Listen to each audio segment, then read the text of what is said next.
zera zituye mu bwami bwo mu ijuru, hanyuma twe tukajya tubona turi kubaho mu buzima utasobanura, ariko Imana ibitubesheje. Ubwo nyuma y'iminsi 10 basanga ba Daniyeli ngo barabyibushye, noneho akantu kiyongereye ngo bari bafite ubwenge bwinshi bwikubye inshuro 10 ubw'abapfumu bose n'abakonikoni b'umwami. Ahantu nashatse rero kujya cyane, Imana igiye kwirukana Satani iramwohereza. Imana igiye gukiza ikibazo iragiteza mu ijambo rimwe. Imana igiye gukwirukana abadayimoni isa nk'ibakoherejeho, bikamera nka kwa kundi umuntu yica umubudo ruwicira mu kiganza igihuje n'ikindi. Imana iteza ikibazo ng'ibirotesheje umwami inzozi. Mwarabisomye namwe ngo bucye umwami yanabiyibagiwe. Umwami ahita yibuka ko hari abantu bamurira ku biri Minerivare, bakamufatira ku mafaranga, bakamurira no ku meza, bakamurira inkoko, bakamurira n'umuceri. Aravuga ati mumamagariye bariya bapfumu bose. Arababwira ngo iri joro narose inzozi kandi bwakeye nazibagiwe. None rero mugiye kumbwira ibyo narose, mumbwire n'icyo bisobanura. Soma ibice 14 umurongo wa 12. Igitabo cy'umuhanuzi Ezekiel, turasoma ibice 14 umurongo wa 12. Reka dusome ijambo ry'Imana. Bibiliya iravuze ngo maze ijambo ry'Uwiteka rinzaho riti, mwana w'umuntu, igihugu nikinkorera icyaha kigacumura, nanjye nkakiramburaho ukuboko kwanjye ngakuraho urushingikirizo rw'umutsima, maze nkagiteza inzara, nkagitsembamo abantu n'amatungo, naho cyaba kirimo aba bantu batatu, Nowa, Daniyeli na Yobu. Gukiranuka kwabo kwakiza ubwabo bugingo gusa, niko umwami Uwiteka avuga. Yere dusome igitabo cya Yobu, turasoma ibice 23. Yobu ibice 23 umurongo wa 8. Bibiliya iravuze ngo dore nigira imbere ariko ntihari, nasubiza inyuma nkayibura, mu kuboko kw'ibumoso aho ikorera naho sinyiharuzi, yihisha mu kuboko kw'iburyo kugira ngo ntayibona, ariko izi nzira nyuramo nimara kungerageza nzavamo meze nk'izahabu. Dusoreze mu rwandiko rwanditswe na Yakobo ibice 5 umurongo wa 16. Yakobo ibice 5 umurongo wa 16 aranditse ngo mwaturirane ibyaha byanyu kandi musabirane kugira ngo mukizwe. Gusenga k'umukiranutsi kugira umumaro mwinshi yasenganye umwete. Dore Eliya yari umuntu umeze nkatwe, asaba cyane ko imvura itagwa. Imvura imara imyaka 3 n'amezi 6 itagwa, arongera arasenga, nuko ijuru rigusha imvura, ubutaka bumeza imyaka yabwo. Mwakira ijambo ry'Imana. Mwakira ijambo ry'Imana. Mwokozi wetu anatupa furaha duniani, atuongoza kwa neema na anatushibisha. Tazama yupo pamoja nasi, neema haitaishi kamwe. Haleluya, haleluya, haleluya, haleluya. Tazama yupo pamoja nasi, neema haitaishi kamwe. Haleluya,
Haleluya.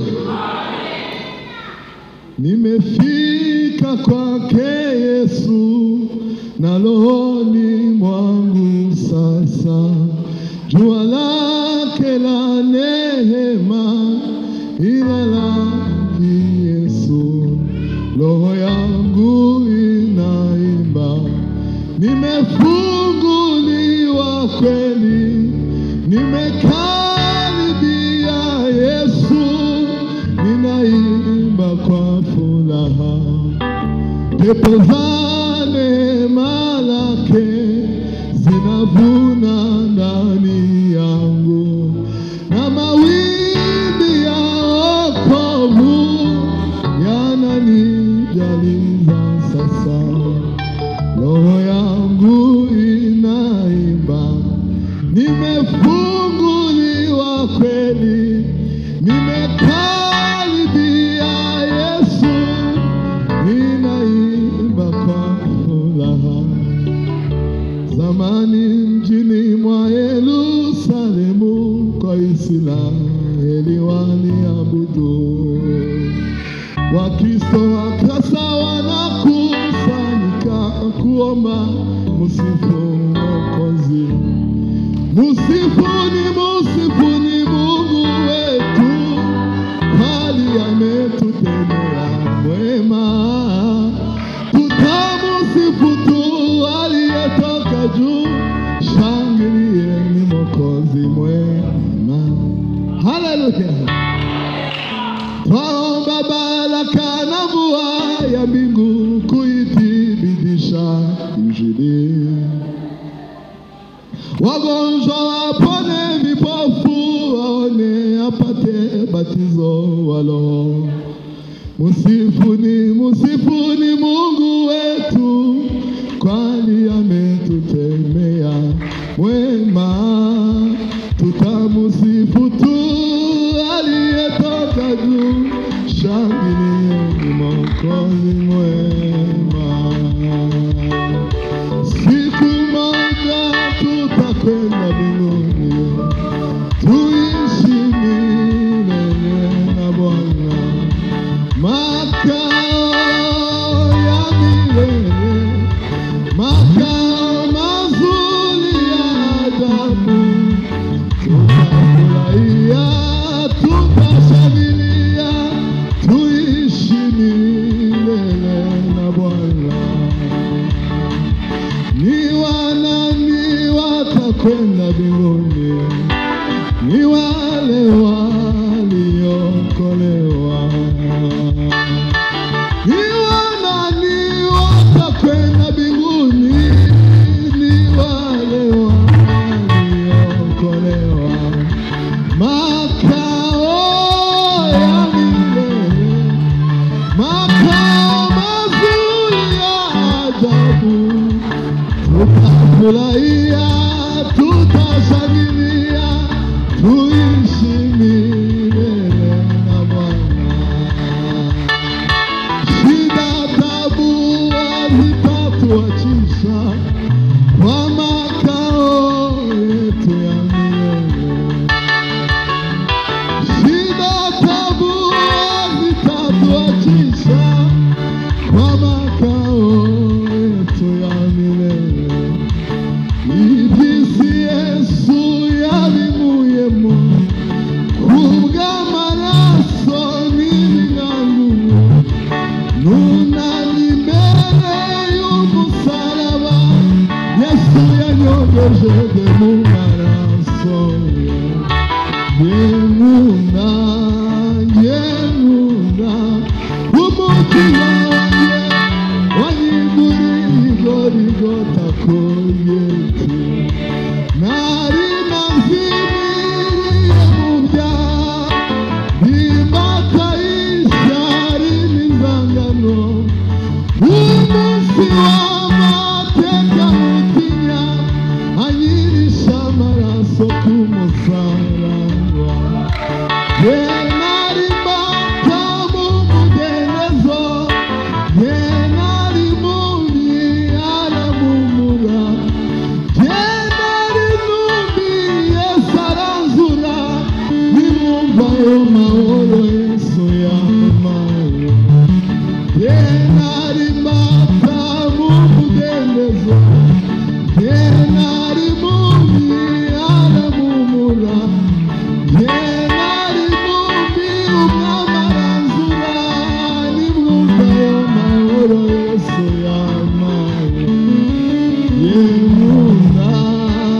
yemuna umutima wanjye wanyiguriye Golgotha. Haleluya.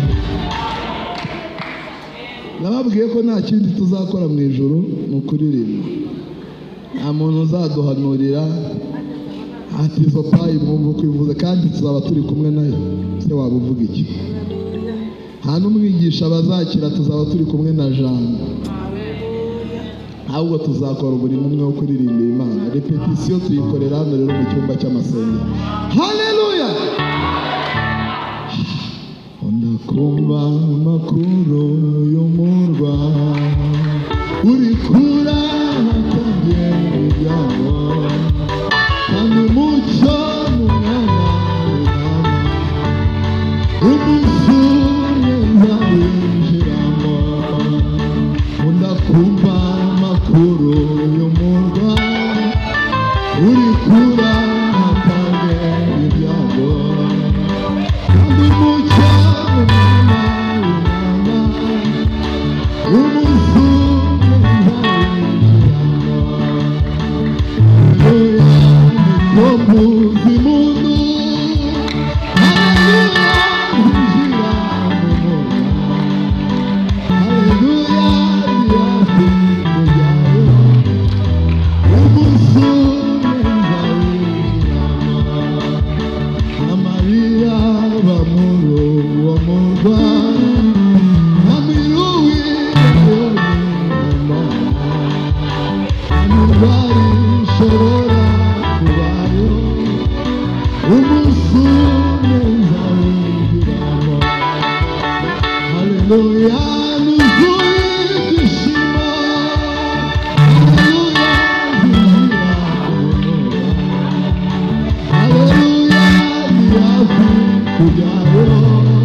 Urakoze mwana. Hari umukobwa muririmbyi waririmbye indirimbo ya 30 mu ndirimbo z'agakiza.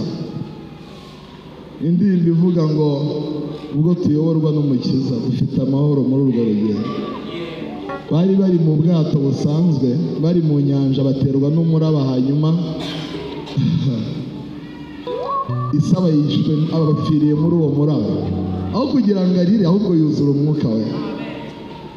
Aririmba nubwo uwo muyaga ufite imbaraga natwe twegereye ku nkombe y'uruzi nta muraba uhari nta muyaga uhari n'ukuri tuzasohora mu mahoro ubwo tuyoborwa n'umukiza ufite amahoro muri urwo rugendo kandi azatugeza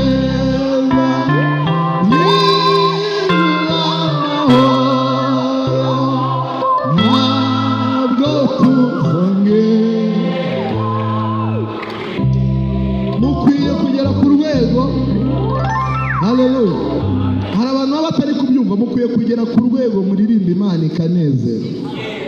Ubundi ngo nta kintu gishobora gutuma Imana ifashwa iri mu ijuru keretse ikintu kimwe, kuko mu ijuru Imana yashyizeho protokole zo kwiririmbira. itegura ibizima bigera muri bine byose bishushanya Yesu. Icya mbere ngo gifite ishusho nk'iy'intare kuko Yesu Kristo ari intare yo mu muryango wa Yuda. Ikindi gifite ishusho y'ikimasa. Kubera ikimasa mu muco w'Abayuda inka ni umukozi, kuko umwana w'umuntu ataje gukorerwa n'abantu, ahubwo Yesu yaje gukorera abantu, harimo n'abaje muri iri teraniro. Icya gatatu gifite ishusho y'igisiga cyitwa ikizu. Ikizu gifite karagiteri zigera muri 7. Iya gatanu nuko iyo kiri mu kirere kireba isi nk'umudugudu muto, bisobanura ko Yesu yari mu ijuru areba isi nk'akadugudu gato cyane, kandi akajya areba ibyo umuntu wese yibwira n'ibyo atekereza. Ikizima cya kane ngo gifite ishusho y'umuntu kuko Yesu Kristo ari umwana w'umuntu. Hanyuma ibyo biririmba indirimbo imwe kandi ngo bigenda mu mujyi umwe. Imana itegura n'abakuru ndetse n'abitwa abaserafi bashinzwe guhimbaza Imana, bafite indirimbo igizwe n'igitero kimwe baririmba kuva isi yabaho. Bararirimba ngo Uwiteka Nyiringabo arera, bakikubita hasi bakazamuka bagasanga arera cyane, kandi bahora babiririmba ntibacogo abaretse gucuranga. Hanyuma murambaza ngo ni iki cyatuma Imana itera umugongo iyo protokole y'indirimbo ikaza kureba hano seje? Ni ikintu kimwe. Imana aya turirimba abantu bamwe bakabikoramo ikigare. Imana ibonye umuntu utunganye, umuntu ufite inzira zijya Siyoni mu mutima, ari hano i Kigali akaririmbira Imana, yasize ibintu byinshi cyane bimukurura, birimo ubushomeri, birimo uburwayi, ibintu byinshi. Imana ngirabwira ibizima ngo mube muretse ndebe umuntu uri kuririmba, mwe nimukodesha hano i Kigali, bikabibwira ngo mube muretse, nta n'umwe urwara umutwe, ariko hari umuntu ufite wasaraye ariko akaririmba ngo Imana ikaza ikareba. Ukwiye kugera ku rwego muririmba rero Imana ikimuka ikaza. Ubundi nta kintu, reka dusome tuganire ijambo ry'Imana. Tugiye kuganira ijambo rifite intego ivuga ngo kwizera Imana kuyinezeza. Kwizera Imana. Ngiye kuvuga ko hari abagabo batatu mwihuta kugira ngo tuze kugera aho nshaka. Dusenge. Haleluya. Bibiliya ni Imana yavuze aya magambo inyuze mu kanwa k'umuhanuzi Ezekiel. Iravuga ngo igihugu ushobora kuzagiteza amakuba nkagiteza ibyaha, kandi nkaba natwara n'umutima. Ibyaha bijya byirukana ubuzima bwiza mu bantu. Undi icyaha niwo mwanzi wa mbere ukwiye kujya uhunga. Hari n'imvugo y'abarokore idafite ishingiro ivuga ngo Imana niyanga umunyabyaha ngo yanga iki? None icyaha gituye hano mu gatute. Imana igiye kurwanya icyaha ikirwanyiriza he? Imana yereye ku bagabo batatu bayikonvetse. Imana hari abantu ngo bayikonvetse iremera. Iravuga ngo igihugu ihera kuri Nowa. Nowa yari afite kwizera nge kuntangaza. Kwizera kwa Nowa kwamwemezaga gukora kandi atemewe. Wowe hari igihe ugeragerezwa muri korari amezi nk'arindwi, wakabije ngo ni imyaka 10, ibintu bigacika, ukavuga ati narageragejwe, kandi wenda baranakoreyemo ibyaha, icyo bita kunuka umwotsi. Nowa Imana yamuhamagariye umurimo udasanzwe amaze imyaka 500 avutse, niko Bibiliya ivuga. Ngicyo gihe isi yari yuzuye ibyaha. Imana yitegereje ngo mu bantu bose mu bice 6 mwitangire, Imana iravuga ngo nicujije ko naremye umuntu, ngo kuko kwibwira ko mu mitima y'abantu ngo kwari kubi mu maso y'Imana. Imana irarakara, ariko ngo igiye kureba ibona isi ifite umugabo witwa Nowa, imuhereza akazi. Natangariye Nowa, iramubwira ngo genda ubaze inkuge, kandi ndenda kuzagusha imvura mu isi nkarimbura abantu kuko abantu barandakaje. Nowa aragenda bazi inkuge. Reka mbabwire igitangaza. Mwari uzwo Nowa yabaje inkuge imyaka 120, nta n'ikime kiragera ku butaka. Muri kunyumva? Noneho abantu bari bariho mu gihe cye nta n'umwe wari warigeze abona imvura. Buno mwebwe murabona ko imvura munayibona. Hari igihe umuntu ahanura ibintu akabihanura ariko hari n'ibindi bisa nabyo byabaye.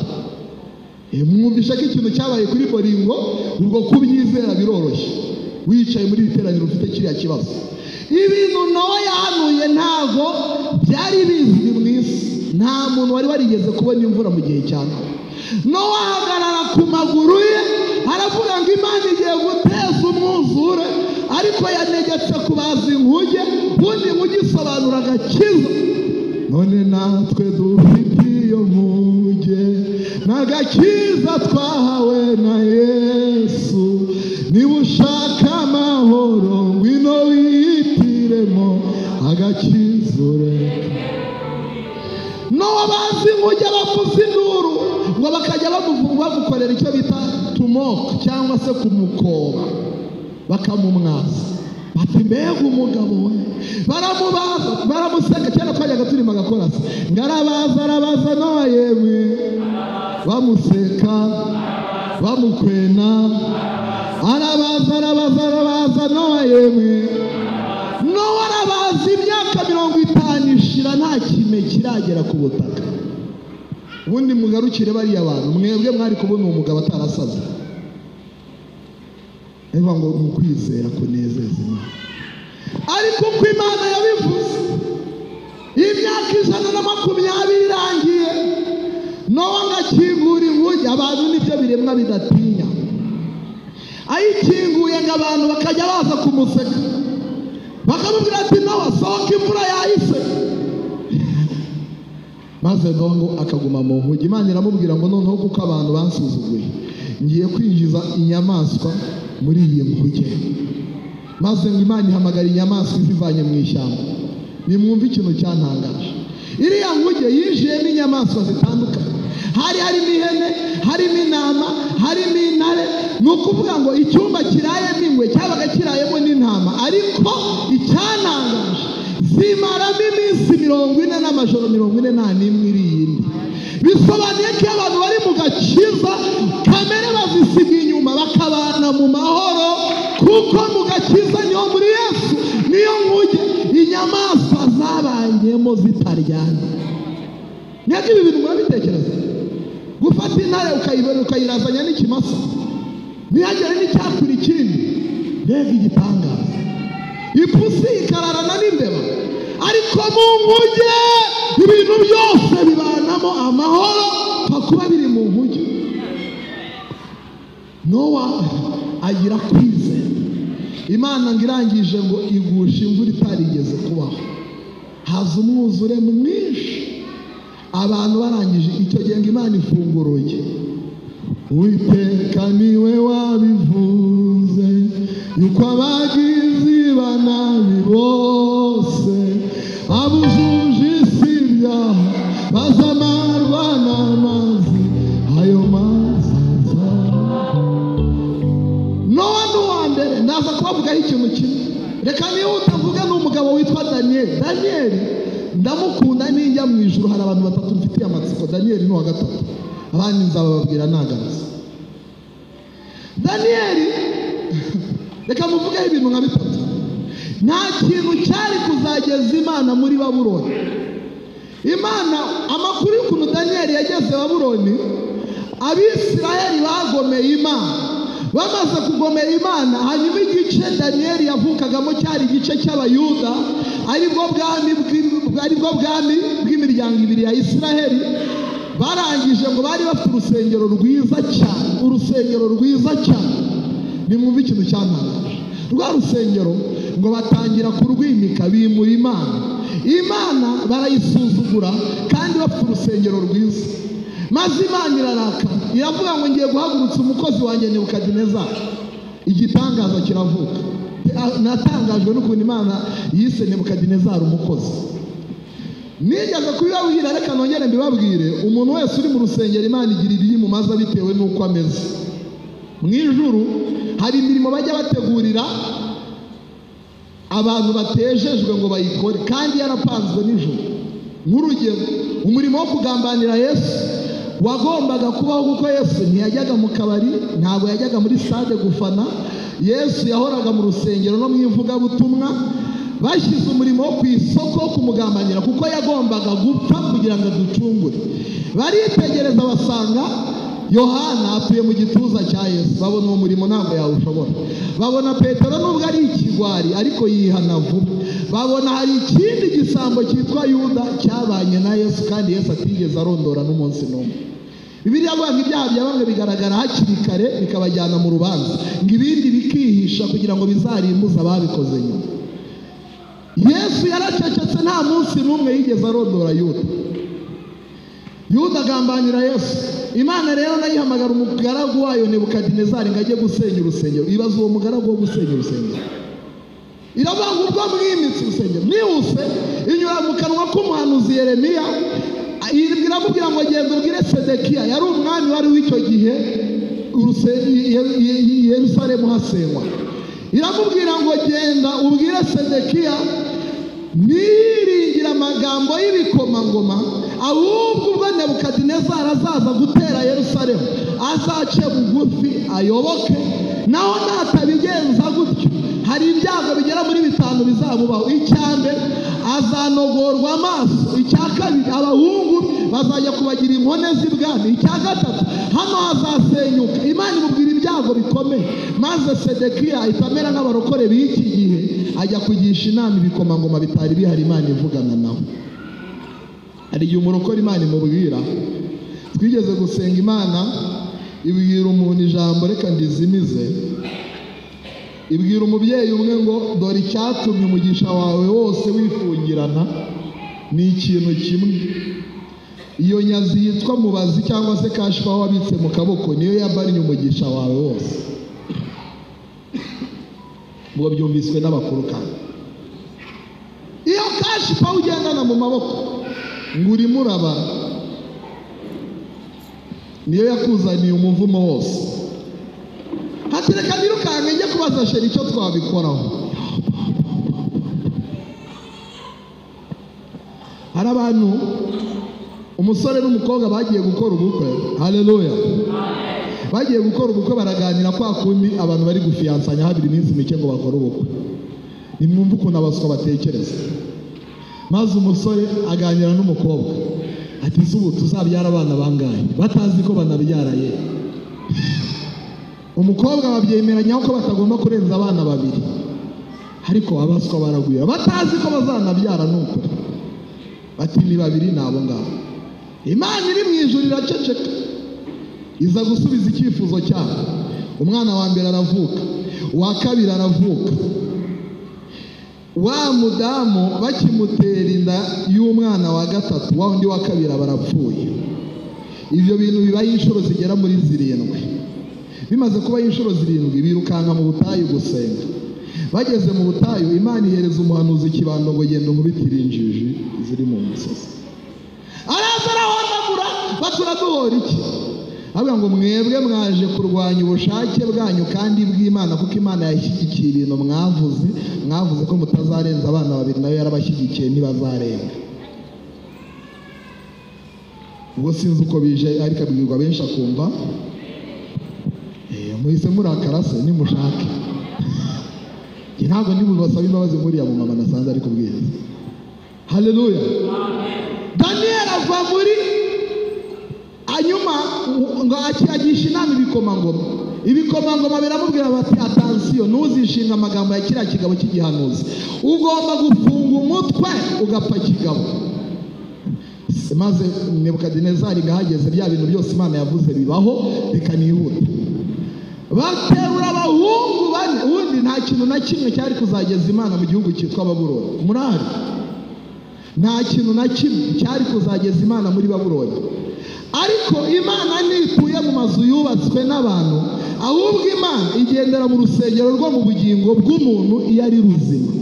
Hanyuma abahungu 4, Daniel, Saduraka, Meshake na Bedenego, Imana isanga baba uruhimbi rwiza rwo kwigeza Babuloni irangije igendera mu mitima yabo. Bagezeyo izingiro rya kiriya gitabo cya Daniel 1:8, Bibiliya iravuga ngo Daniel agambirira mu mutima we kutaziyandurisha ibyo kurya by'umwami cyangwa se vino umwami yanywaga, aricyo cyatumye yinginga inkone ngatiyanduza. Nimweguke mbabaza ikibazo. Urabona no gusenga abantu biyirije ubusa byagoranye kandi nta biryo barabona. noneho hari abantu wenda sinzi ko hano hari abantu babayeho impunzi, nimurebe umuntu w'impunzi ugeze mu gihugu kitari ikiwabo bakamuha poromosiyo yo gusangira n'umwami no kurya ku nkoko n'ifiriti no kunywa kuri ji byose umwami yashyiraga mu nda. Ari impunzi mu byibuke agahita yitamo ngo njye sinzabikora ahubwo nzarya ibishyimbo nkwe n'amazi. Mbariza uwo mwegeranye ngo wabikora kandi mubwizanye ukuri, nimubeshyanye turi mu rusengero. Wahitamo ibishyimbo n'amazi? Mubwizanye ukuri nimubeshye. Nimwumva amakuru murahari. Maze ngo umutware w'inkone washyiriweho gahunda yo kwita kuri ba Daniyeli aravuga ngo umwami aramutse asanze munanutse yanca umutwe muzize kuba mwarariye ibyo bishyimbo n'amazi. Maze Daniyeli ahita avuga ijambo rimwe, aravuga ngo tugerageze mu gihe kingana n'iminsi 10, nusanga tunanutse uzadusubize kuri ibyo bintu. Arabyemera. Umva amakuru atangaje rero, ibitunga bera ntabwo ari kawunga murya, twe dutungwa na mani ivuye mu ijuru. Ntabwo muranyumva. Ngo nyuma y'iminsi 10 ngo bagiye kubareba basanga bariya abahungu barabyibushye, uretse no kubyibuha ngo bafite ubwenge. Reka mbabwire ikintu gitangaje. Hari umugabo Imana yabwiye ngo nguhaye inka, ahita yizera bimwe by'abarokora, ahita yubaka ikiraro. Murabizi ko ngo tugira kwizera kw'ibisazi. Ahita agenda yubaka ikiraro. Maze ukwezi kwa mbere inka yanga kuza, ukwa kabiri yanga kuza, ukwa gatatu yanga kuza, ukwa 9 yanga kuza, ukwa 10 yanga kuza. Umudamu aravuga ati mu bantu bashakanye n'ibigwari ndo wa mbere. Atangira gucana cya kiraro, aragicana mpaka kirashira. Maze umugabo ajya mu musozi kwishyuza Imana. Mana, umva kubeshya, wambeshya inka, none Mana ikiraro kirinze gicanwa kirashize. Imana ihagurutse umuhanuzi wari wagiye gusengera muri uwo musozi, imuhereza n'ikibando, iramubwira ngo genda umubitire iriya njiji. Aragerayo atangira kumuhondagura. Undi ati kubera iki Imana iri kumubita? Wa muhanuzi aramubwira ngo tega amatwi wumve, Imana irakubajije ngo itegereze mu bana bawe. Aritegereza. Imana yari yamubwiye ko imuhaye inka ikabizanye n'amata. Ngo amaki amara igihe kinini habe na yandi bajya gukamisha yigeze akandagiriwe. Abwira Imana ngo Mana, sinarinzi ko wabasha kubeshya baratwigishije kutabishobora. Wanyemereye amata, none nubatse ikiraro bagicanye cyashize. Imana itimukoresha igisakuza inyuze mu kanwa k'umuhanuzi. Iramubwira ngo itegereza abana bawe urebe n'abaturanyi bawe. Wababonye? Undi ati nababonye. Itegereza umugore wawe urebe n'abagore b'abaturanyi bawe. Wababonye? Ati nababonye. Urabona ari bande babyibushye? Yitegereje asanga abana be barabyibushye n'umudamu warabyibushye. Imana iramubwira ngo wanjijiwe, amata nakubwiye nayashyize mu ndagara na dodo n'ubugari w'irubugaburira abana bawe, niyo mpamvu babyibushye kuruta abaturanyi bawe. Imana rero ibyitungisha bera ntago ari ibyo mwe muzi. Uzakorera fagitire abantu muza gusenga buri munsi babamarira muri rimbu mwese. Kubera iki? Imana itubeshaho mu buryo bwitwa ibitangaza, ni uburyo mutasobanura. Kandi Imana niyo yonyine idafite isoni zo kuvuga ibintu utashakira formule ngo ubibone. Imana ibwira umupfakazi udakora ikamubwira ngo abana bawe nubwo ari imfubyi bose baziga, biga yuzibize nayo utize, kandi nzabagaburira iminsi yose keretse igihe muzaba mwaseze. Ikabivuga ariko nimwereke konti. Naho konti zitunga bizera zituye mu bwami bwo mu ijuru, hanyuma twe tukajya tubona turi kubaho mu buzima utasobanura, ariko Imana ibitubesheje. Ubwo nyuma y'iminsi 10 basanga ba Daniyeli ngo barabyibushye, noneho akantu kiyongereye ngo bari bafite ubwenge bwinshi bwikubye inshuro 10 ubw'abapfumu bose n'abakonikoni b'umwami. Ahantu nashatse rero kujya cyane, Imana igiye kwirukana Satani iramwohereza. Imana igiye gukiza ikibazo iragiteza mu ijambo rimwe. Imana igiye gukwirukana abadayimoni isa nkibakoherejeho, bikamera nka kwa kundi umuntu yica umubudo ruwicira mu kiganza igihuje n'ikindi. Imana iteza ikibazo ng'ibirotesheje umwami inzozi. Mwarabisomye namwe ngo bucya umwami yanabiyibagiwe. umwami ahita yibuka ko hari abantu bamurira ku biri minerivare, bakamufatira ku mafaranga, bakamurira no ku meza, bakamurira inkoko, bakamurira n'umuceri. Aravuga ati mumpamagariye bariya bapfumu bose. Arababwira ngo iri joro narose inzozi kandi bwakeye nazibagiwe. None rero mugiye kumbwira ibyo narose, mumbwire n'icyo bisobanura. Bwira uwo mwegeranye ngo igihe kiraje ngo hakenerwe umuntu wubashye Imana, umuntu wirinze.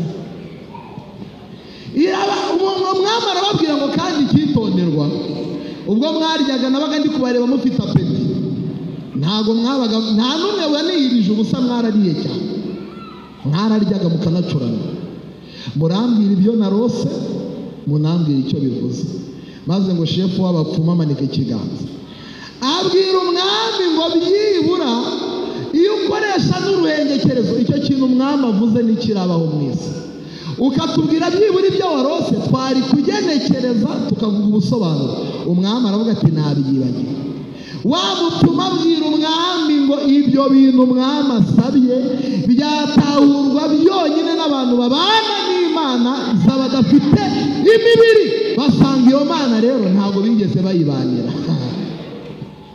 Umwami aravuga ati gahunda ikurikiyeho bagiye kubabagagura, barabatemagura, ingo zanyu zinduka ibyawe. Abagome baba baravuze bati ntituri bupfe twenyine, hari abandi bantu biga kuri minerivare y'umwami.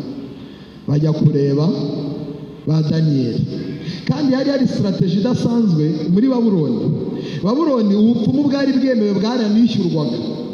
Ikintu cya mbere bari barakoreye ba Daniyeli, ngo bashatse kubanza kubigisha ururimi rwitwa igikarudaya. Bisobanuye iki? Hari amakosa 5 Imana ishinja abantu bahagarara hano ku ruhimbi cyangwa bigisha abandi. Ikosa rya mbere ngo nukurindisha abantu ibyo batagira.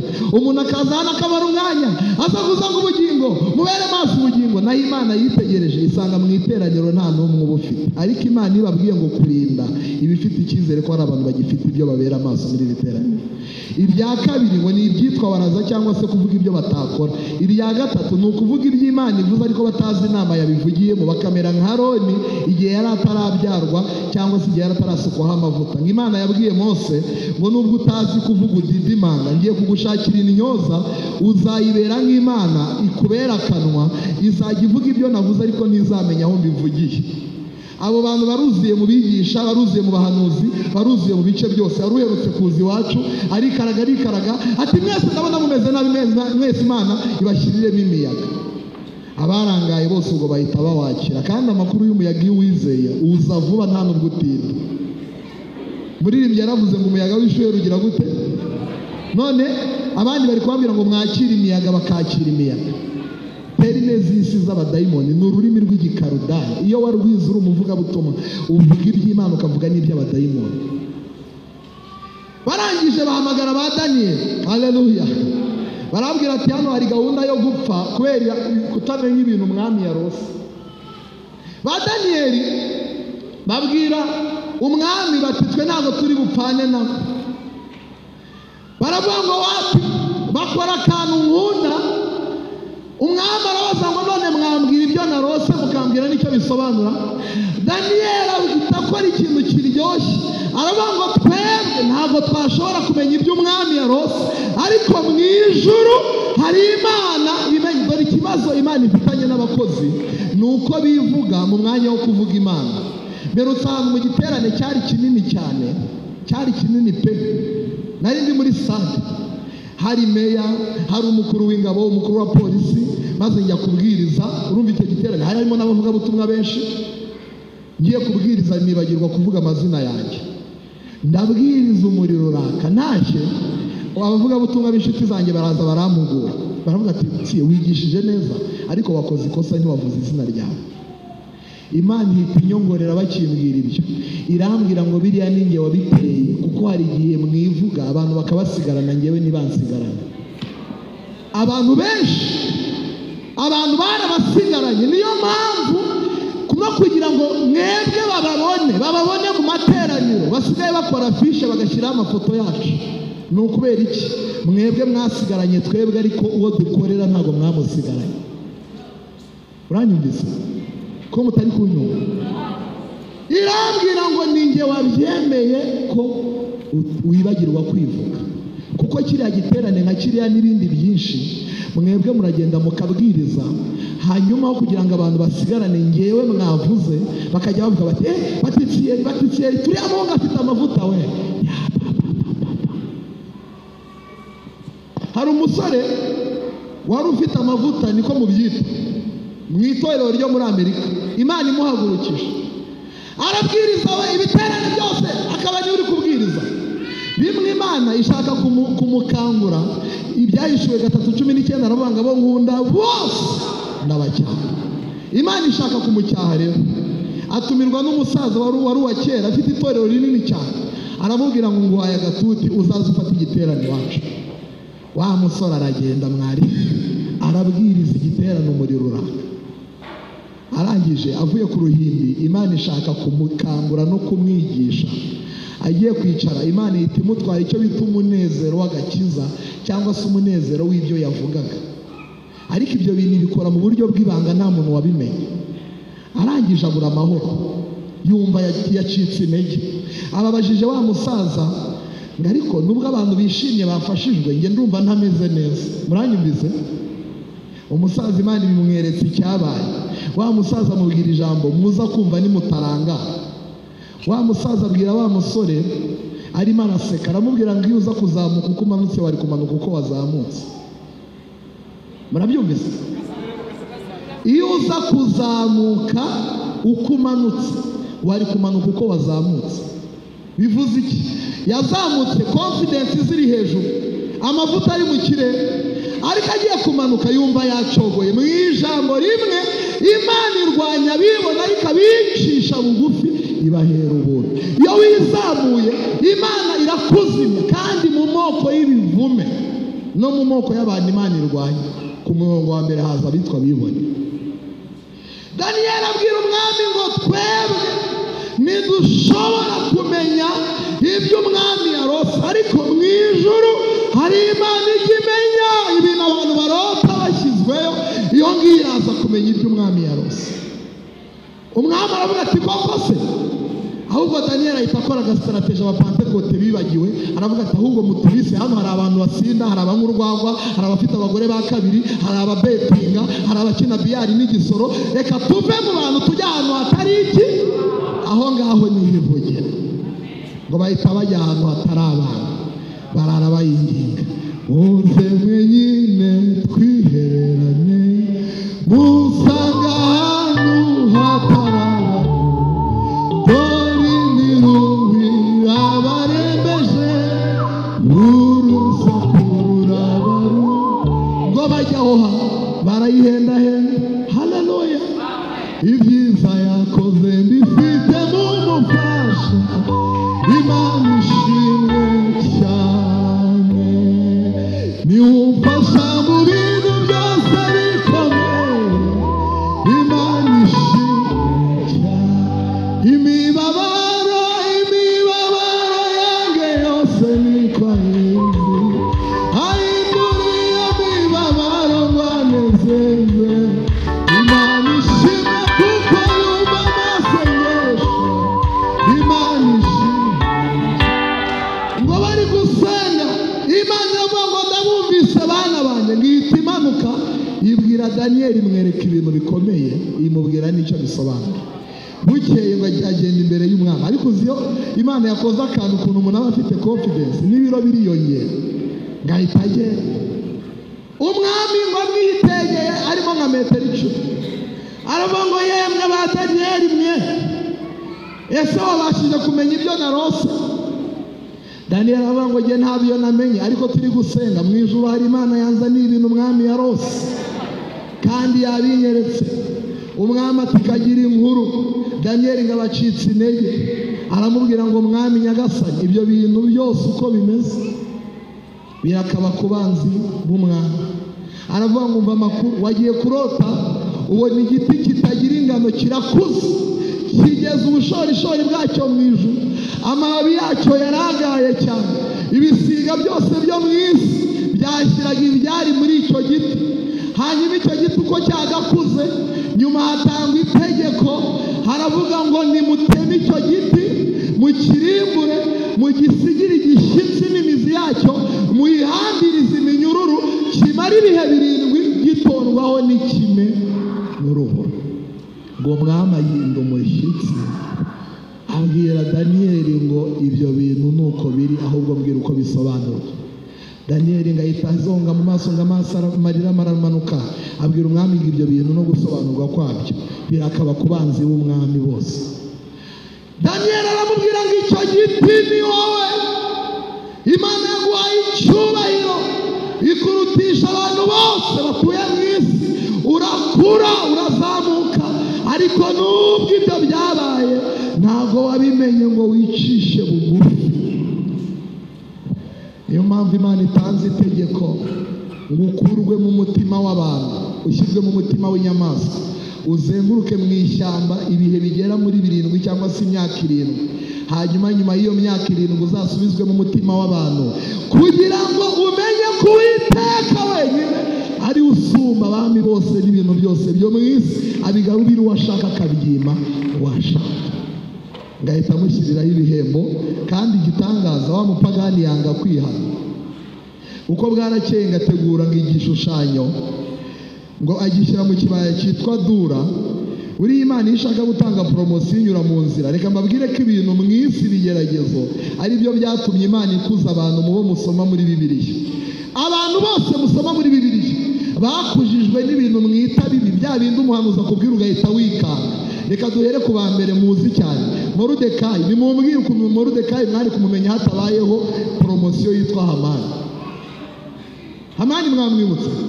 Iyo ataboneka Moridekayi twari kuzapfa tutamumenya, ariko Imana imushyiraho. Hari n'abandi benshi cyane. Dawidi yabaye ikirangirire kubera Goliyati. Ibintu nk'ibyo ngibyo nibyo Imana inyuzamo abantu. Maze ngategura igishushanyo abanga abantu bose bazikubita imbere yacyo bakirame. Utazakora ibyo ariko bumvaga ko nta wabaho, ngo bazamushyire mu itanura ryaka umuriro. Naho promosiyo Daniyeli yarayibonye, ariko hari abandi bahungu batazi bibwira ko bagendeye mu kigare cya Daniyeli, ariko hari abahungu bantangaza. Reka mbabwire amakuru. Haleluya! Mbabwire amakuru. Bari abahungu 3 bakoze ikintu kidasanzwe. Iyo aza kuba wowe cyangwa se undi murokore hano w'intege nke, kiriya giterane ntabwo yari kwirirwa kijyamo. Yari guhita avuga yamvuga y'abarokora ati wabura ubwenge Imana yamureka akiryamira mu rugo ntiyirwa ajya mu kibaya cya Dura. Bari abahungu bitegereje basanga nta rindi teraniro nk'iryo bazabona ryo kwamamarizamo Imana ya Isirayeli ahantu hataba Imana. Baravuga bati ahubwo twe tuzajya hariya, ngo bahita bagenda. Bageze hatangwa itegeko, baravuga ngo nimwumve ibintu by'amasambuka bisakuza, ibintu by'ibyuma bivuga cyane n'ibivuga gahora bisakuza, abantu bose bikubite hasi imbere y'iri shyano. Maze ngo baragenda. Kandi abagome bapanze iyo gahunda bari bagendereye bariya barokore. Wowe jya ubana neza n'Imana, komeza ubane n'Imana gusa, Imana irakuri, Imana we, Imana irakurinda iminsi yose muzirucamo, iraguhaza amahoro. Imana icyo nyikundira ntabwo ivuga bitangiye, ahubwo ivuga nyuma y'andi majwi yose. Imana iraceceka. Maze ngo bya bintu barabisakurisha, abantu bose bikubita hasi. Abahungu 3 basigara bemye ku maguru yabo, ariko umuyudama basigara bahagaze. Abagome babireberaga kure bagenda kubwira umwami aho yari yicaye bati burya mwande, nubwo ufite icyubahiro hari abantu bitwa impunzi bagupinga, ntushobora kumva urwego bagupingamo. Bya bintu byasakuje basigaye bahagaze. Umwami aravuga ati murababeshyera, nimubantumireho mbabaze ikibazo. Ngo bahita babahamagara, ariko bari abahungu barantanga, barabahamagara. Umwami ahita ababaza, aravuga ngo yemwe ba Saduraka, Meshaki na Abedenego, mushobora kuba mufite ababarwanya. Reka mbibarize, ni mwebwe mwigiriye iyo nama yo kutanyumvira cyangwa hari abantu bari kubashuka? Ariko reka mbibwirire nitaye ku bisubizo byanyu. Nimwumva ibyuma bivuze amajwi mato n'amanini bivuze mukumva ibintu byinshi biranyeganyeze muze kwitura hasi biraba byiza ariko nimutabikora ngo murasenga mujya muri niba ture sinzi Imana niba iri buve iri bubakiza amaboko yanyu. Bariya abahungu bahise barakara bahita bamuhamagara mu izina kandi ari umwami, ntibongeye kumuhamagara Nyagasani. Baravuze ngo umva Nebukadineza tuguha amakuru y'abayuda basenze. Baramubwira ngo twebwe iminsi tumaranye n'Imana y'abarokore tuzi ko ibasha gukiza abayuba, ariko tuvuze ibintu nayo yicaye mu ijuru ibyumve naho itadukiza. Ubwo bari bari muri ibyo mu ijuru hari kuba inama yihuse. Mu ijuru baravuga ngo twebwe dufite gahunda yo kuzapfira abantu, ntabwo bagiye kudutanga kudupfira. Kubw'iyo mpamvu nimwohereze marayika ahubwo kiyango yigire mu muriro. Maze hari igitangaza ngo bahamagara abahungu bateruye ibyuma batajya biyiriza ubusa. Baterura abahungu batatu kubera bananutse kubera amasengesho bajugunya mu muriro. Icyo nkundira Imana, iyo umuntu yabaye neza nayo, iyo umutaye ahantu ho gupfira ahubwo umujyanye ahantu azakira, bajugunya mu muriro. Haleluya.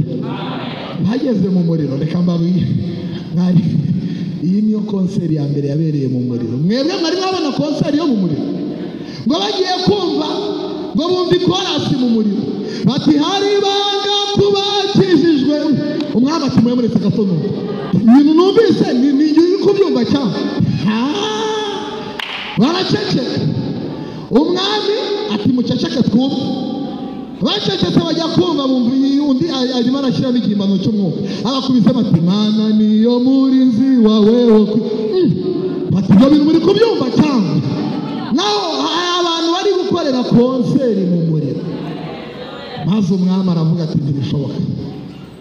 Ahita ajya muri VIP kuko ngo abajyanye kujugunya abantu mu muriro, umuriro warabafashe.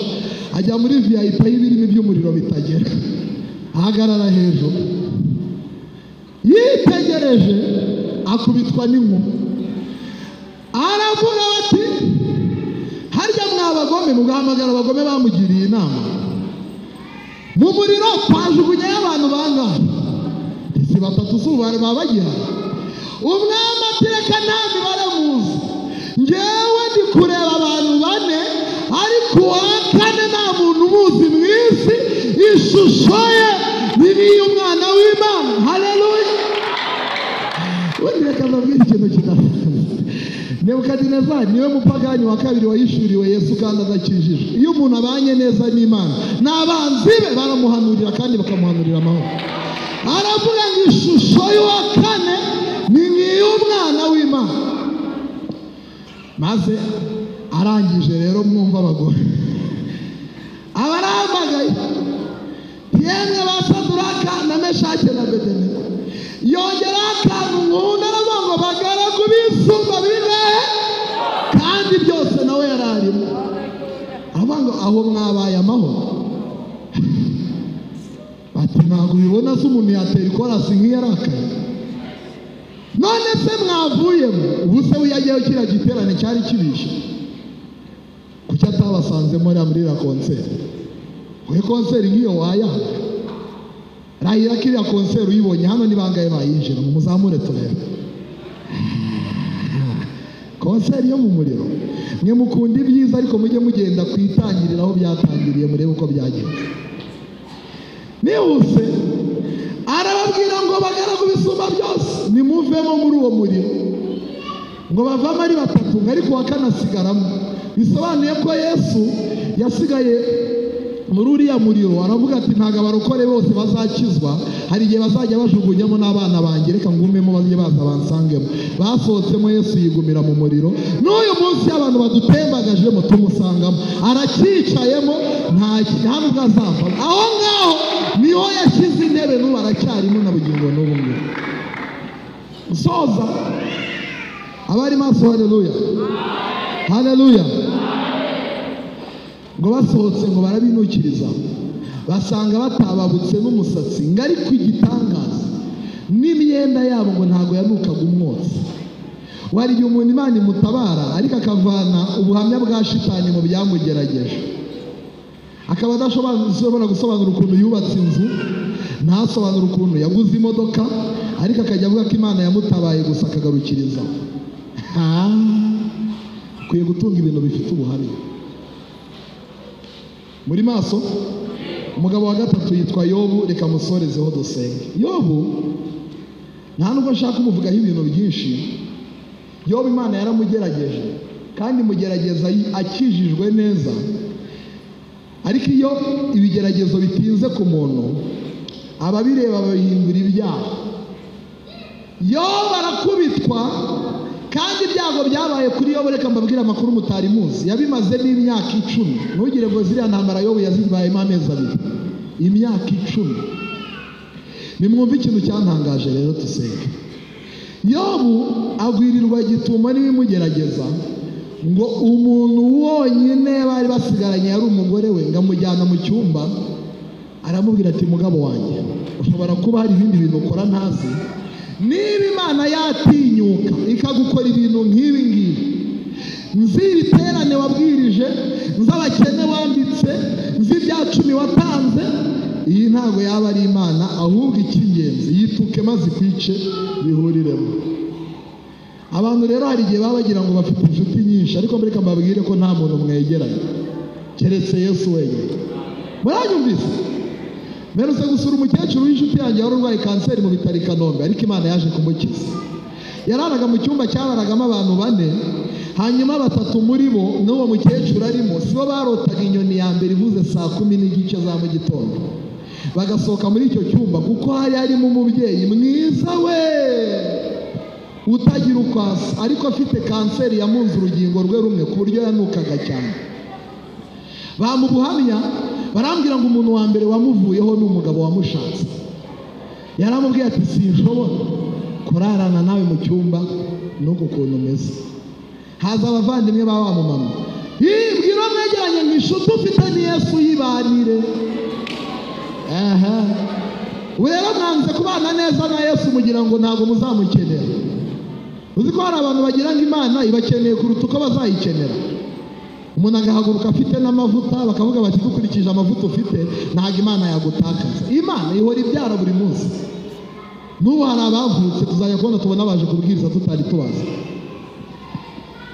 Maze haza abavandimwe bamurwaza umunsi wa mbere, wa kabiri, wa gatatu, baramubwira bati ntabwo byakunda, ufite umunuko mwinshi, reka tukujyane kwa muganga.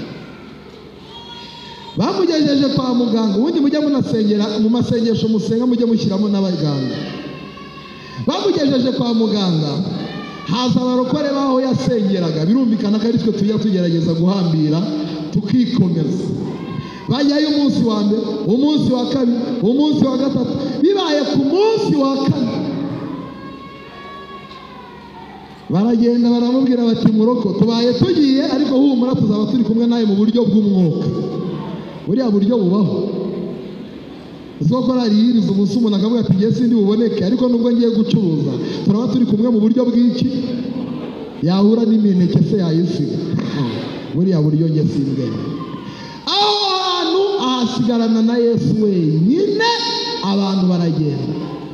Yesu wenyine mumubanire muzamukenera. Yoba ahura n'ibigeragezo bikomeye, agera mu gihe cyo kutamenya ijwi ry'Imana. Mu gitabo cy'umugenzi bagihita igihe cy'igikombe cy'igicucu cy'urupfu. Ni igihe Imana iceceka kandi ireba. Biriya mubona umuntu Imana abantu bakiguhanurira, buriya ubu kimeze neza. Hari igihe kigera Imana igaceceka. Kandi ibi bihe mwiga kubitandukanya n'ikindi gihe Daniyeli ngo yasenze. Ngiye kubabwira akantu gakomeye mweguke mwumve. Ngarasenga ariko Imana igiye kumusubiza, ngo ibisubizo ntibyamugeraho kandi Imana yabyohereje. Mu gice cya 10 muri Daniyeli, ngo marayika wari uzanye ibisubizo ngahura n'intambara z'abadayimoni bitwa abamedi n'abaperesi ngo bamutangirira mu kirere. Bariya abadayimoni nababwiye ku cyumweru bafite ibintu nka bine bakora mu ijuru rya kabiri ariko si irya gatatu, ariko reka mbabwire bitatu ntavuze kimwe nyihorera. Ikindi bakora, bashinzwe gusubiza amasengesho yose atanyuze mu bushake bw'Imana, arimo aya ngaya mabi asengwa n'abitirirwa izina ry'Imana ariko ritari ryo. Mujya muvuga ati ariko Mana ni gute wasubiza umuntu usenga atya? Reka mbabwire ariya masengesho ikiyasubiza. Bariya abadayimoni ngo mu kirere cy'ijuru bafitemo inzoka nini cyane. Iyi nzoka ngo irasama ku buryo iba ifite umuhogo upima ibirometero nka 50. Ishinzwe iki? Ishinzwe gutangira udusengesho twose tuzamutse tutari muri gahunda. Kuvuga ko amasengesho atari muri gahunda ni inzitizi zigera muri 5. Inzitizi ya mbere ni ukuza gusenga wikoreye igikapu cy'ahantu ukorera, ku buryo umuntu yicara hano mu iteraniro ariko ari no mu iduka acururizamo atayiwete barayamaze wete aciyeho.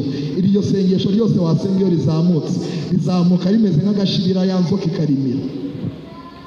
Igikapu cya kabiri ni ukuza gusenga wikoreye urugo rwawe, cyangwa se ukabura umubyeyi wicaye hano wageze no mu nkono hatayiwete barasoza rya. Icyo gihe ayo masengesho azamuka ameze nk'udushirira. Igikapu cya gatatu ni ukuza wikoreye ibyitwa amaganya. Igikapu cya kane ni ukuzana ibyaha ukabisengana. Abo badayimoni ikindi bakora, iyo umuntu asenze amasengesho mabi barayaherekeza bakayashyira mu bikorwa bitewe n'ibyo wayasenze yashakaga, kandi akabaho cyane bitewe n'uko bayasengeye nta mibanire myiza afitanye n'ushinzwe kumutabara. Kamba ubuhamya bw'umunota umwe, abakobwa babiri bari inshuti barakundana, maze umwe akora ubukwe mbere y'undi. Wa wundi batanze gukora ubukwe yigira nk'uwafashijwe cyane. Ubundi umuntu ukugambanira ni ukuba hafi cyane. Yigira nk'uwafashijwe, arafashwa mu bukwe arazinduka, arangije akubita agatoki ku kandi nta muntu ureba, aravuga ati nkoranye ubukwe ariko uzabyara ntagihumeka. Arangije aragenda ku nsina avanaho akavovo k'insina, arirukanka agenda aho bita Kinyamakara gusenga. Ngo kugira gute? Meruse kujya kwishana nibature nazindutse numva ijwi ryari ry'umuntu w'umugabo, reka ne kuhavuga. Nari nazindutse numva arimo arasenga, Mana mutoraguza amashashi, mwirukanse yangare, muteze uruzerero. Ntabwo nari nzi ko ari amasengesho burya mujya muyasenga. Mbega umuntu wapfuye ahagaze. Maze wa mukobwa afata akavovo yavovoroye kuri ya nsina, acukura umwobo Kinyamakara aho abantu basengera, ashyiramo ka kavovo akavugiraho amagambo akomeye. Aravuga ngo nk'uko mujya mutinda imbere y'Imana mu kanya hari ibintu tugiye kuritagura. Hari ibintu abantu barwana nabyo batabizi, ukajya uzerera utazi aho urwo ruzerero rwavuye, naho umuntu yagusengeye avuga ati kizazerere mpaka iminsi yose. Ni handi umuntu asenga Imana ikajya yohereza ibisubizo ariko bikagusanga mu ruzerero. Wa mukobwa ashyira ka kavovo k'insina mu mwobo yacukuye, ariko uvuga ngo nk'uko iki kintu kizaborera muri ubu butaka ariko n'ibiri mu nda ye bizamera. Amen. Wa mukobwa nawe bafashwe n'umwuka w'ubute n'umurengwe, byateye abantu benshi bamaze kwakira inogo. Ni abantu Imana yahaye udusubizo dusanzwe, umuntu akubaka inzu agahita avuga ati hehe no kwiyiriza ubusa. Umukobwa akaba yazindukaga we agasenga we, maze yarangiza igihe cyo gutabarwa cyagera, Imana imukoreye ubukwe mukaba muramusezeye muri korali. Abo ngabo Bibiliya yaravuze ngo imana zabo zitwa inda. Umukobwa ahita agenda arambika akaguru ku kandi muri salo, akajya yirarira areba Papa Sava na Nsabi na Nyagiso, habe no gusenga iryo kuryama. Nawe uwamusengeye nabaza ibyo yakoze. Atwite ukwezi kwa mbere 2 3 4 5 6 7 8 9 10 11 12 yikubisemo wa mukobwa yibuka Imana kuko yarabonye bikomeye. Abantu banze gusenga hakiri kare, ibibasengesha bigiye kuza. Wa mukobwa abonye umwaka, mwari mwabona inda y'umwaka mwewe, ubwoba buramwica yibuka Imana. Ariko icyo nkundira Imana iyo tugarutse nayo iratugarukira. maze Imana ihamagurutse itsinda ry'abanyamasengesho, kandi biriya bintu bikurwaho n'amasengesho y'umwete. Niyo ngiye gusoreza aho dusengera. Ihagurutse itsinda ryasengaga ritajenjetse, apana bimwe abantu bari gusenga bajyanye na ya fanta nini bita ritiko, batireka tumweho ntawamenya. Umuntu akajya mu butayu ajyanye icupa ryaje. barasenga Imana irababwira ngo muhaguruke mujye kuntabarira umwana, abadayimoni bagiye kumwica. Barahaguruka baragenda Kinyamaka, bakajya basenga bakayihendahenda. Nkunda Imana. Ubu Imana hari igihe bisaba ko muyihendahenda. Ibyo bintu by'imiteto mwazanye muza mukajya muhondobera hano, umuntu akaza agategereza ko baza kumusengera mu kanya tugiye gusenga, ariko ibyo bintu by'ubunebwe mubishyire hasi. Barasenga we Imana irabagira wumva, kuko bayihendahenze iravuga ngo murebe hariya niho babishyize. Baracukura bari mu mwuka, basanga ka kavovo karaturikaguritse karaboze, babivanamo. Ibisebe yabifashe wa mugore, ajya kwa muganga arabyara, ariko abyara umwana upfuye ariko waba muzima, kubera ko yibutse gusenga. Ibi bintu muri gukina nabyo, bariya abadayimoni bakorera mu kirere n'imbaraga zikomeye. Ikindi bashinzwe ni ugutuza umurokore mu kibanza Imana idakoreramo, akajya ategereza ko Imana izaza ntazayibone. Ubu mufite imvugo ngiye kuvuguruza muri aya masengesho, kandi iri ahantu henshi kereka nk'uw'amasitade nanone nkayivugiramo. Ni imvugo yo kubeshya ngo Imana akarya urambiwe yagize gute? Murabeshya. Ahubwo Imana iyo igiye gutabara umurokore imutabara bikurikije uko yamuvugishije ameze cyangwa uko yashakaga kamera. Reka mbabaze ikibazo. Mwarimu Jeanne nahaguruke, turebe abantu bazi iwabo. Murambura ibiganza cyane, uzi ko muri benshi. Ubu mushobora kujya inama mukavuga muti tuzamusura. Tuzagira gute? None ubwo tuzamusura rero tugiye gushaka ko mu Kinyarwanda bitemewe, mwagenda imbokoboko. Mubyemeje mwese ko mwazamuye ibiganza, mwajya kumusura nta kintu mujyanye. Hanyuma mugiye kumusura aho muzi yabaga, ariko mushaka kumutungura ngo mukore surprise, mugasanga aho mwari muzi kaba yaraye yimutse. Ibyo mwari mumushyiriye mwabihasiga. Uko ko mwabijyana namwe muri abana babi mukabisubizayo. Ngo mwagira gute? Yicarire mwari Yesu aguhe umugisha. None Imana yavuganye n'umuntu ari umuririmbyi muri korali. Uyu munsi ije kubarura abaririmbyi imuburamo, kuko bariya abadayimoni bo mu cyiciro cya 4 cyo mu kirere bamuteje umwuka witwa amatiku. Mu isoko iyo hari amatiku aza mu bimera ati mwe muretse ibyo bintu hari icyo mbi. Nuvuga ngo uri umuririmbyi cyangwa uri umunyamatiku. Wowe Imana ikuvugishije uri umuvugabutumwa. None uyu munsi uri kubarurirwa mu cyiciro cy'abareyo. Abaki? Hamwe rero ntabwo Imana yafata iby'umuvugabutumwa ngo ibihereze umureyo niyo wagira ute. Kimwe mumbwiye ko mutabihasiga. Ibyo rero urimo uri kuvuga ko atari ibyaha, ariko uzageragezwa nabyo mpaka upfuye. Ushinzwe guhemba abareyo nawe hamwe naza azaguha ibyaha. Muranyumvise ndumva mfashije. Aba badayimoni n'abagome bagendana irindi toroshi ryitwa karande. Karande ni iki? Ni umwuka w'abitwa abazimu. Abazimu ni abaki? Ni uruhererekane rw'abantu bose bavuye mu gisekuru cy'iwanyu ariko bagapfa bakarimbuka.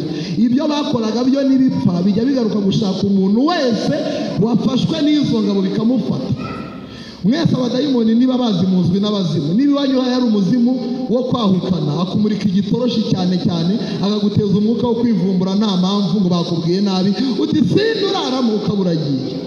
Naho ni umuzimu wakumuritse igitoroshi, umudayimoni ushinzwe guteza abantu kwahukana ahita gufata uti sinduraramo, maze aho wambwiriye nabi ndigende. Naho ni abazimu. Nasenganye n'abakobwa babiri bafite uburanga beza we. Umwe afite imyaka 40 n'undi 39. Muri iri teraniro ubashyizemo hano wabona ari beza kurusha abandi baraha. Ubwo iyo myaka bafite twari tugiye gusengera iki? Kandi iminsi yose nasenganye nabo abahanuzi bahanuraga ko Imana ibatabaye. ariko mwumva ukuntu abazimu bameze. Murahari cyangwa mujya mukunda kwiga kugira ngo mumenye ibyo musenya musenga, aho kugira ngo usenge iminsi myinshi utagangaye wasenga umunsi umwe ukamenya uko ukwiye gusenga. Uzi kurasa utazi aho urasaho. Rimwe Imana iramanuka ivugana n'umukobwa umwe imubwira ikimeze nk'igisakuzo, ngewe narindi maso ngira ubwoba. Imana iramubwira ngo wabenze abasore benshi none n'uwawe we yagendeyemo. Biriya mwirirwa mwivugisha ngo icyo umuntu nawe kigira ute ahubwo kiragenda ntuzanagifata. Ngicyo yanditse yagize ute igira n'ingeso yitwa gusiba, nayo mumenye ko ibaho. Muri kunyumva ndumva nisha. Iramubwira ngo none rero wumva ukuntu abazimu ari abagome. Mbwira ubwoko bw'umusore wifuza ndamuguhera hano. Wababwira ibintu yavuze. Nahise nahana umubabaro ndavuga ati maze iminsi ngendana n'umuntu karande zamaze. Ayitarira Mana ndashaka umusore muremure w'igikara undinde udupfundo mama. Ubwo udupfundo ngo nabagufi kandi Mana akaba ari umuntu udafite ibita nanga ibita. Mana uzandinde umuntu ufite ikigo. Niba nibyo mwumva ibintu narambiranye nsoze. Niba nibyo byonyine Mana akaba yarize amashuri make afite masters, adatuye muri Afurika, atuye i Burayi, uruhengekerezo byanze Canada. Mana uzabona abawe. We bagutumye uwo musore wamuza none uwo muntu murumva ikintu azize ari iki?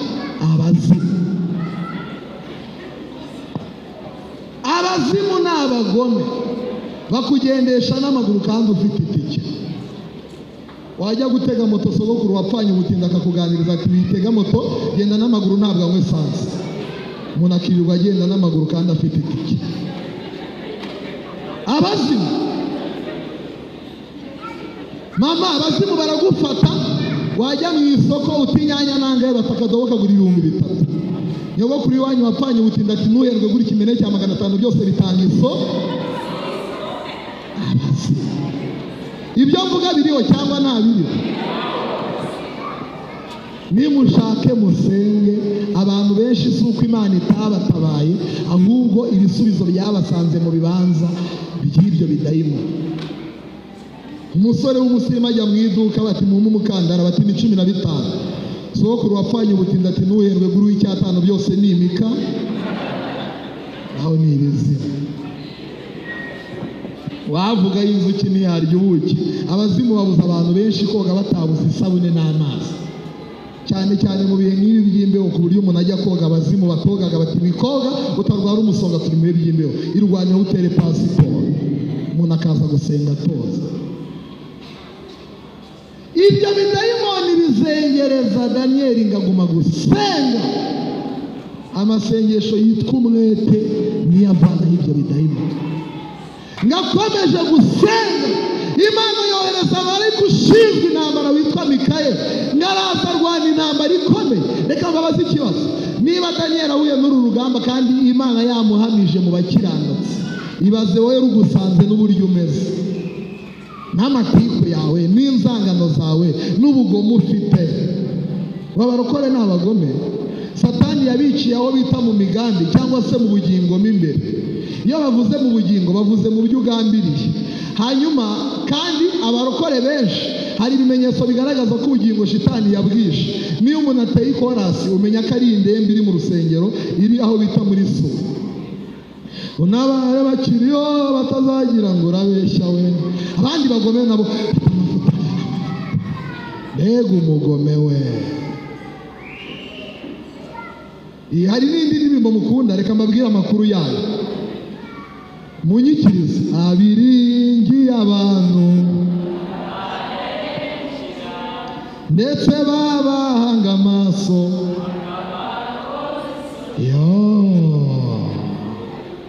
None mwe muri iki none abo bantu babahemukiye ni bande mwese ko muvuga ko mwahemukiwe n'abantu? Iyo ni imitwe namwe nimworoshye cyari kimwe. mwe muroroshye uba gushyize kuri podiyumu muri stade abantu bose bavuga ko ntacyo utwaye. Mutuze Yesu wenyine niwe utagira inzigo. Bigize ijambo yuzuye umwuka wera. Reka dusenge. Aravuga ngo iyo nza kugira ibyo nkurusha ngo mbiguhe kubera urukundo nkunda Yesu kw'iby'igiciro byose ifeza n'izahabu kw'ibyo byose biri mu biganza byawe. Iyo nza kubigira nari kubiguhesha iki kw'ibiganza byanjye byuzuyemo amafuti.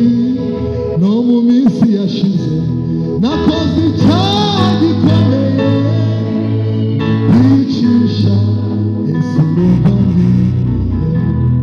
Nyuma yo gupfa warongeye uraza ntiwazukana inzigo uzukana imbabazi ngo witegereze nicwa n'isoni z'ibyo nakoze. Urambwira uti urumva ubugingo buzima. Imana mbere y'uko igutabara iragushakamo umutima umeze utyo. Urakoze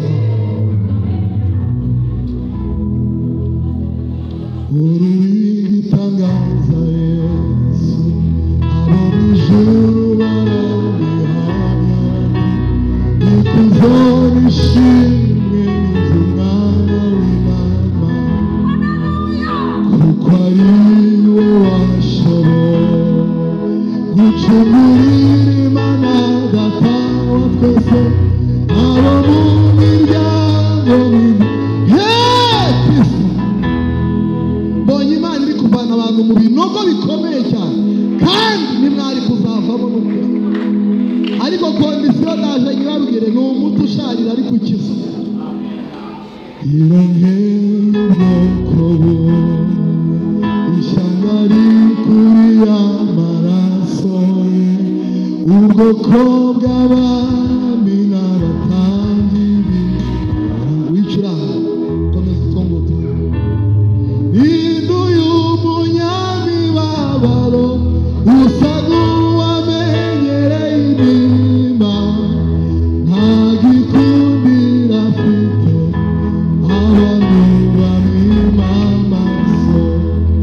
Niryo jambo wahozeho imbaraga zo gukiza ntare yo mu muryango wa Yuda mutabazi w'isi yose. Icyo nagambiriye n'umunsi wo guhorera inzigo none n'umwaka wundi shimura abantu baje uhagarare witegereza agakiza unzaniye ndamburiye ukuboko k'uburinzi kuri wowe dore mugize uruta inzu yanjye dore mugize urutare nzubakaho inzu yanjye kuri urwo rutare niyo nzubaka iyo nzu kandi amarembo y'ikuzimu ntazigera ihungabanya n'umuyaga w'ishuri.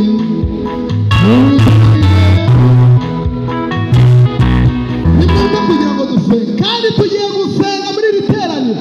Mbonye ibintu by'ibinyururu Imana iri kubicagagura ariko kondisiyo Imana irashaka kubanza gukiza abantu bayo ibyaha. Urakoze. Ibyaha biri mu matsinda atanu.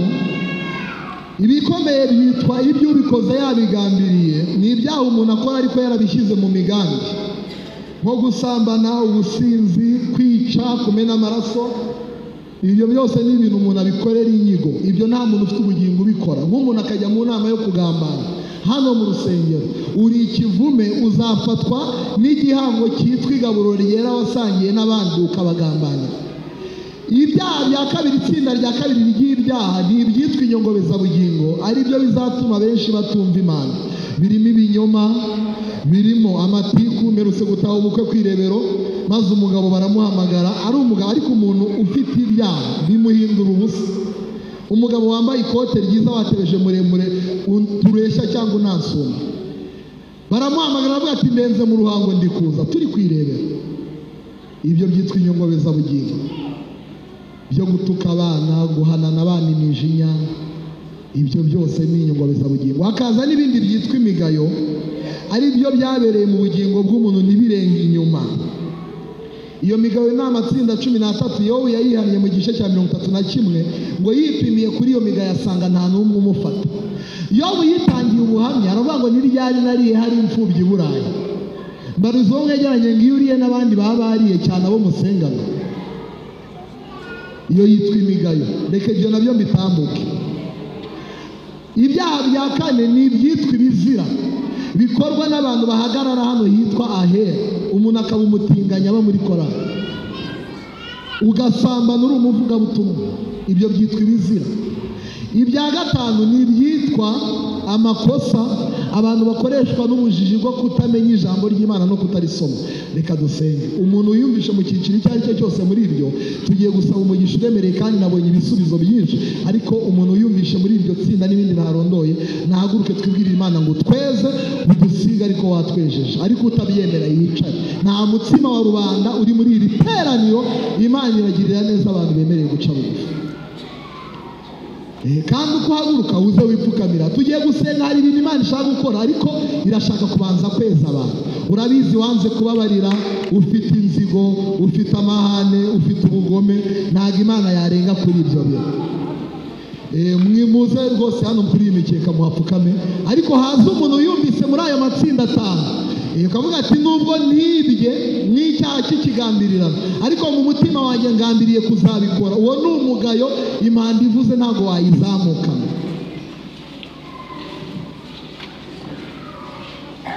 Hari na mu rwenda n'icyenda zari hamwe mu rwuri, ariko imwe yari izimiye ivuye ku mugeri. Ubiyana magizerera ivuye ku mugeri. Ubiyana magizerera itayumugeri wayo mwiza.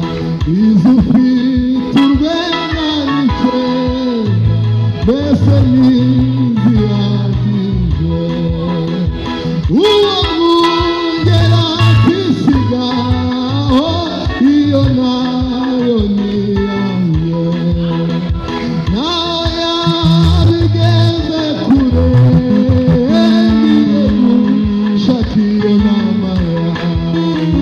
Naho yabigeze kure ngiye gushaka iyo nama yanjye.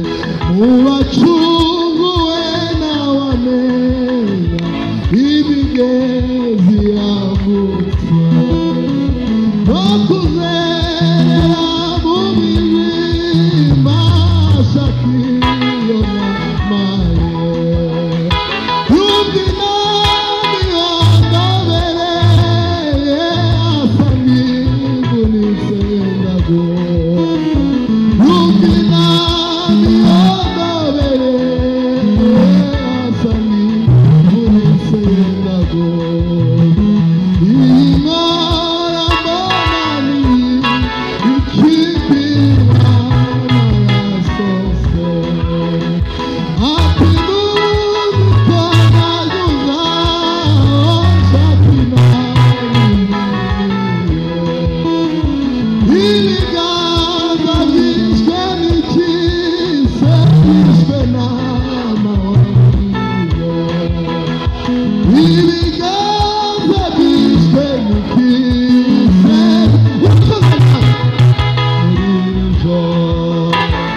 umva ngijwi riragira ry'uwo mugeri mwiza ati mbonirana zibire nimurengere mwese kuko abamarayika bose bavuze munurane.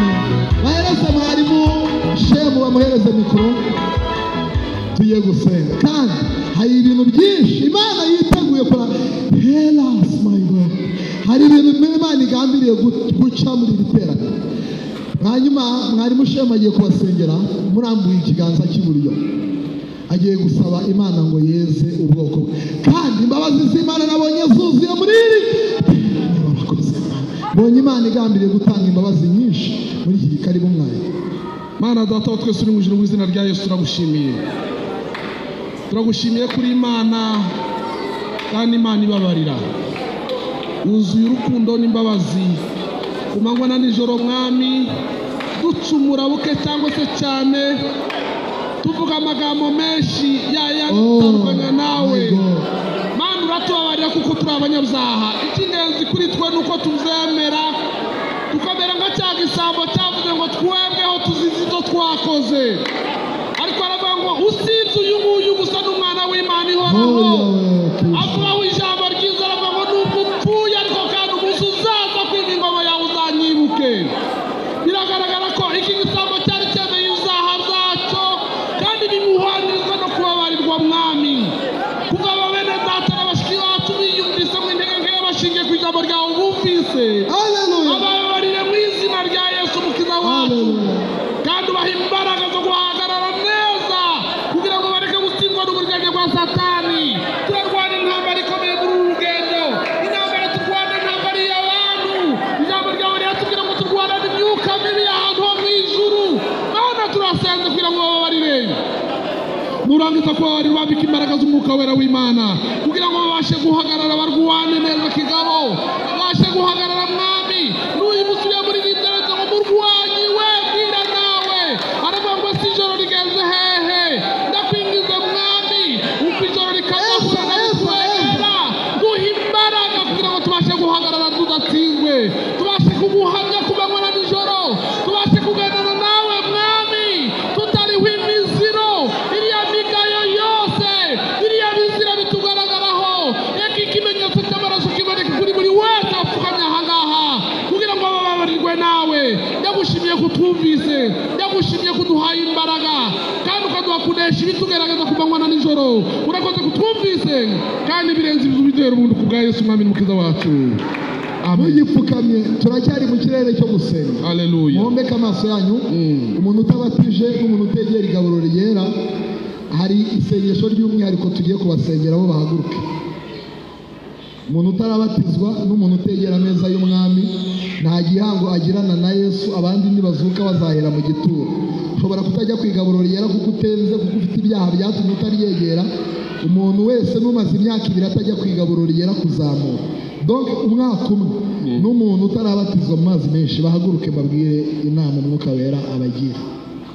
Bagire vuba kugira ngo dusenge. Ndabona bahari, ndabona barimo bihute.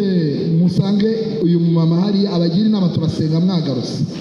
Mwihute gatoya, musangurira mubyeyi inama bagiye kubagira muyumvire. Hari ibintu umwuka wera ashaka gucagagurira muri aya materaniro. Mwihute rwose, mwihute, murahita mugaruka n'imutini.